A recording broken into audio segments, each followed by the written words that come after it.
बेटा अब हमारा नेक्स्ट टॉपिक है फंडामेंटल फोर्सेज इन नेचर। बेटा वैसे नेचर के अंदर काफ़ी सारे फोर्सेज हैं, जैसे कि फ्रिक्शनल फोर्स, मस्कुलर फोर्स, लेकिन एक्चुअल में ये सभी फोर्स अराइज हुए बेटा चार फंडामेंटल फोर्स से।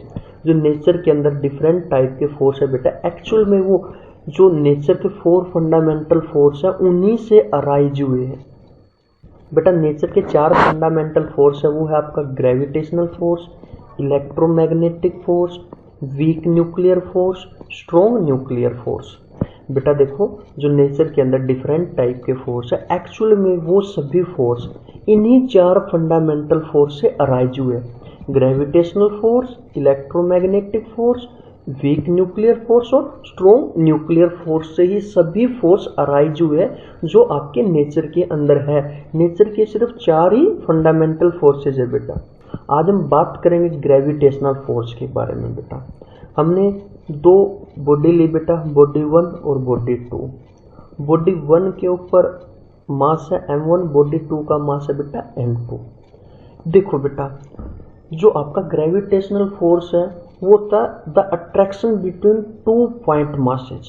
कहाँ लगता है वो? The attraction between 2 point masses. वो 2 पॉइंट मासेज पे अप्लाई होता है बेटा, वो सिर्फ पॉइंट मासेज पर ही अप्लाई होता है।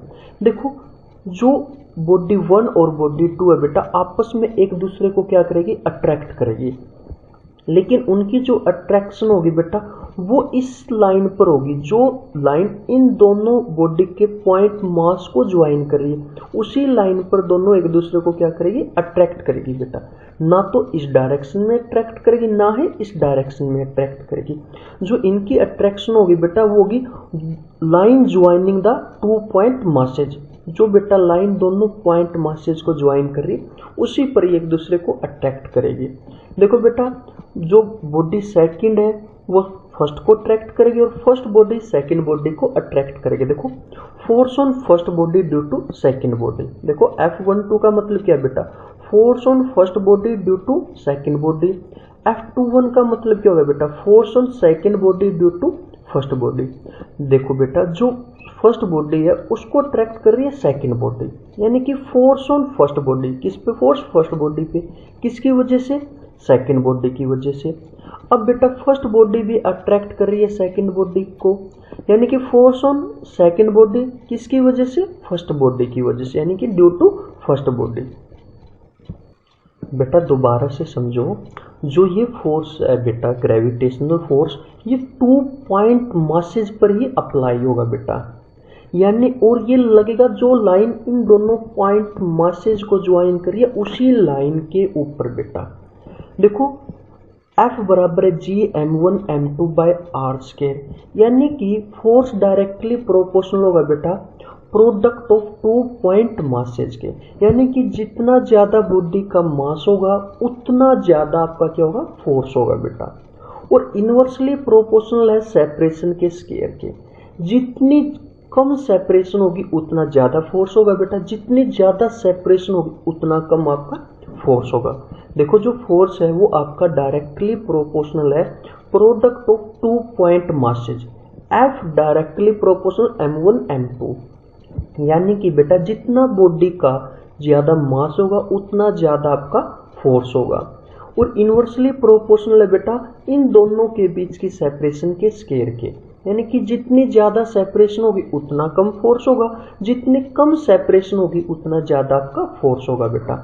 यहाँ पे जो G है उसको बोलते हैं बेटा यूनिवर्सल ग्रेविटेशनल कांस्टेंट। इसकी वैल्यू है 6.67 cross 10 to the power -11 newton metre square पर kg स्क्वायर। G है बेटा, इसको हम बोलते हैं ग्रेविटेशनल कांस्टेंट, यानी कि यूनिवर्सल ग्रेविटेशनल कांस्टेंट। देखो बेटा इसके कुछ पॉइंट समझो। ये क्या? सेंट्रल फोर्स है बेटा, ये लगेगा बिल्कुल सेंटर में। जो लाइन इन दोनों पॉइंट मास को ज्वाइन कर रही है उसी लाइन पर ये फोर्स एक्ट होगा बेटा। ये फोर्स अट्रैक्टिव नेचर का है, यानी कि दोनों ऑब्जेक्ट हमेशा एक दूसरे को अट्रैक्ट करेंगे, एक दूसरे को कभी रिपेल नहीं करेंगे।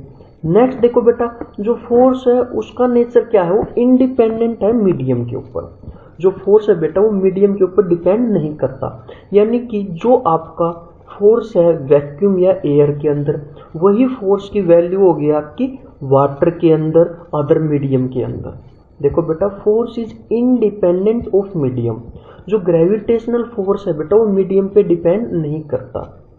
मान के चलो जो आपकी वैल्यू है एयर के अंदर फोर्स की, वही वैल्यू होगी आपकी वाटर के अंदर भी, ये मीडियम पे डिपेंड नहीं करता। इसका रीजन क्या बेटा, जो जी है उसकी वैल्यू क्या है, कांस्टेंट है, यानी कि वो यूनिवर्सल कांस्टेंट है। जो जी है उसकी वैल्यू बेटा कंप्लीट यूनिवर्स के अंदर, पूरे ब्रह्मांड के अंदर उसकी वैल्यू क्या है, कांस्टेंट है, इसलिए मीडियम पे डिपेंड नहीं करता। नेक्स्ट पॉइंट देखो बेटा, force on first due to second is equal to minus force on second due to first. देखो बेटा, यहाँ पर सेकंड बॉडी ने फोर्स लगाया फर्स्ट बॉडी पे, यानी कि force on first due to second.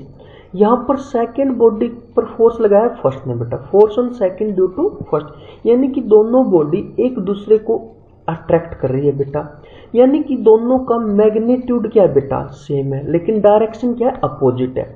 यहाँ पर आपका न्यूटन का थर्ड लॉ अप्लाई होता है बेटा। देखो यहाँ पर दोनों का मैग्नीट्यूड तो क्या है, सेम है, लेकिन दोनों की डायरेक्शन क्या है बेटा, अपोजिट है। बेटा जो ग्रेविटेशनल फोर्स आपका वैलिड होगा सिर्फ और सिर्फ पॉइंट मासेज पे बेटा। नेक्स्ट पॉइंट है इसका लॉन्ग रेंज फोर्स।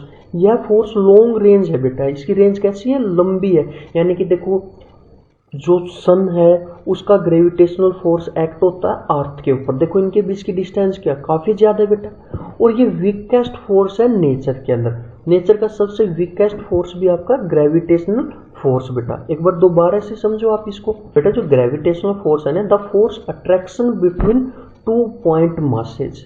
किस किस के बीच की अट्रैक्शन होगी बेटा, पॉइंट मासेज की। पॉइंट मासेज से मतलब है कि जो ऑब्जेक्ट है स्मॉल स्पेस के अंदर, जो ऑब्जेक्ट है स्मॉल स्पेस के अंदर। देखो अगर हम यहाँ से सन को देखते हैं या मून को देखते हैं, वो हमें पॉइंट साइज में दिखाई देते हैं। देखो बेटा हमारे पास दो बॉडी है, बॉडी 1 और बॉडी 2। बॉडी 1 का मास है m1, बॉडी 2 का मास आपका m2। दोनों के बीच की सेपरेशन है बेटा r।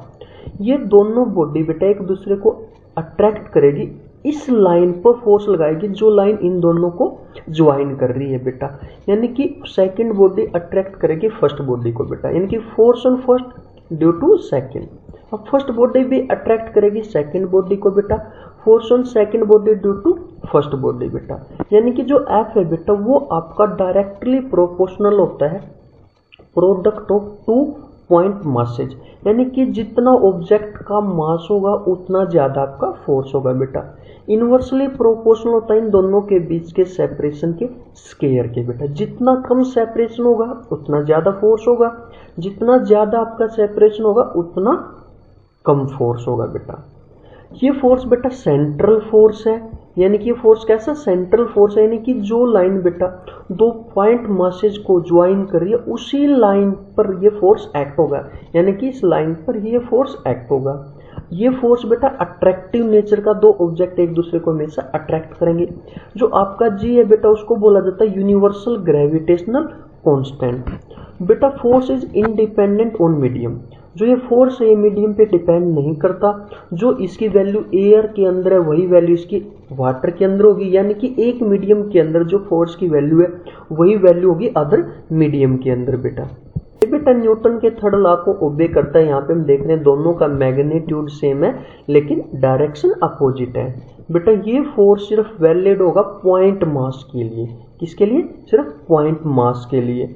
लॉन्ग रेंज फोर्स है बेटा, ये फोर्स कैसा, लॉन्ग रेंज फोर्स है। देखो जो सन है उसका ग्रेविटेशनल फोर्स एक्ट हो रहा है अर्थ के ऊपर, दोनों के बीच की सेपरेशन क्या बेटा, बहुत ज्यादा है, और ये वीकेस्ट फोर्स है नेचर के अंदर। नेचर के अंदर सबसे कमजोर फोर्स है बेटा।